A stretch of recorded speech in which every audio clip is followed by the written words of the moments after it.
కానీ బైబిల్లో రాయబడిన మాట ఏంటంటే, దేవుడు నిన్ను చూసినప్పుడు నిన్ను అసహించుకునేటట్లుగా నువ్వు ఉండటానికి వీలు లేదు. Praise the Lord. మనల్ని చూస్తున్న వంటి దేవుడు మనల్ని అసహించుకోకుండా ఉండాలంటే మనం మెలకు కలిగి ఉండాలి, పరిశుభ్రత కలిగి ఉండాలి, ప్రార్థన పరులై ఉండాలి.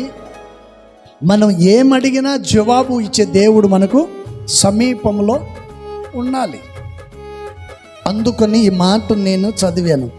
ఆయన నీలో అసహ్యమైనది దేనినైనా నువ్వు చూచి, అది నిన్ను అన్న దగ్గర నన్ను అని పెట్టుకోండి. పూర్వపు స్త్రీలు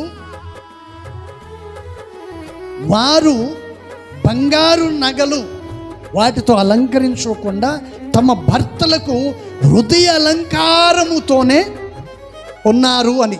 హృదయ అలంకరణ కావాలి అంటే అర్థం ఏంటి?